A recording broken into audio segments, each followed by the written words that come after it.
Yo, what's going on, guys? My bad for the delay. I know I should have posted this yesterday as I took this trade yesterday. This is actually a trade I took on my mentee stream, on my student stream, but we took a long and ended up catching about 2,200 on the day times 3 accounts. Only took these on my alphas. Top step, and I'll give you exact reason why and why my entry looks weird here. But my students saw that and it was kind of funny.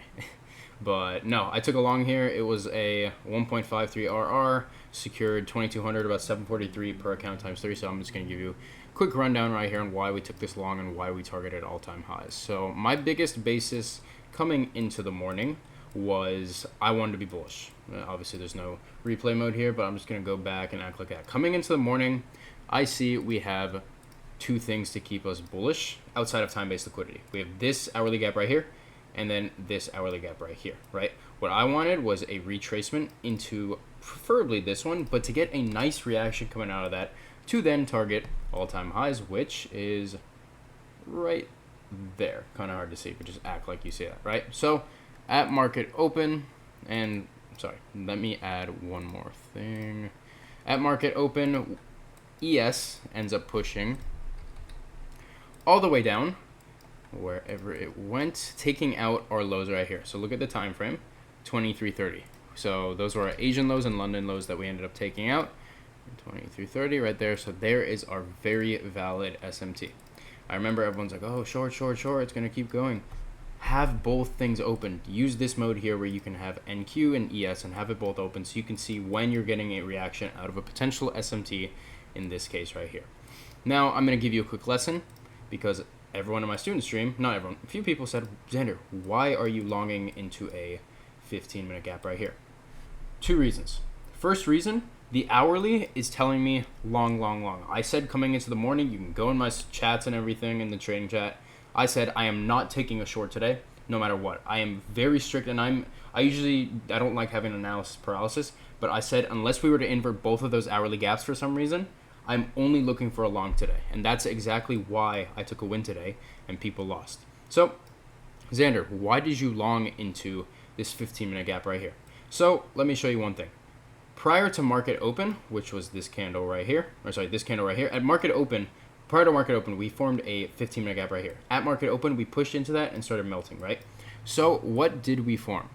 We formed a swing high within our 15-minute gap. So, this is a clear indication that if we were to flip bullish, take out these Asian lows down here, as well as we took out London, if we were to, or even form an SMT, which we did, and then give a reaction out of that, this swing high right here is a very, very strong point in our current swing leg that we can target for a TP or a break even to then go higher towards all-time highs. So that was exactly what I used it as, a break even high, because it was our current swing high in the current trading leg that ended up forming our SMT, which ES is the one that took our Asian lows, right? So I deleted a few things off here, but this is exactly what I was looking for, and I'm going to tell you why I didn't long off of this first gap that you see right here as an inversion. You're probably saying, Xander, why don't you just market order right here? Few things right here. Yes, we have our swing high right here within our 15-minute, very, very strong point, and I'm very confident we'll go higher. But I didn't feel confident just taking that yet. Why? I wanted to see clear volume, and as you guys know, I'm not just going to trade off of reversals. What I take is one set of confluences, which is clear volume, let's say we're bullish, retracement, invalidation going back, and there is your break-even high or even your TP. So I literally drew it out on my student stream. When we were down here, I said I want an inversion of these gaps here. I'm not going to enter off of them, but I want a swing high to be formed, a deep retracement, and then we go all the way back up, which is literally what happened here because I sat and I was patient. So we end up inverting this, one of my first confirmations, and then we still have that one sitting right here. I wanted all of this to be inverted, and then I will look for my entry, right? So this is where my entry comes from. We end up shifting structure right here. Yes, it's the 1 minute. We end up putting a change in the state right here, but we have so many confluences. 1 gap, 2 gap, 3 gap right there. Beautiful. This is where my entry starts to form. 3-minute gap. I was looking for a 5-minute, but we didn't end up forming one, so I didn't want to have analysis paralysis or in a sense get stuck on one certain thing because we're not robots, right? So what I took along off of was our reaction coming out of this 3-minute gap right here, which is exactly what I trade. Retracement and invalidation coming up, right? So we'll go back to the 1 minute. And this is what my entry came off of, right? SMT at lows, change in the state down here being respected. But here's where it got a little scuffed. I wanted an entry off of our second candle right here, and this was set to NQ, right? Because I usually trade NQ, and it was on 5 contracts. So I went to click buy, and then I noticed. So by the time I went boom, MNQ, type in 5 micros, price pushed up a little bit right there. So I just market entered, just ended up getting a fill, still right there, very, very nice, because I was so confident price was going to our all-time highs, right?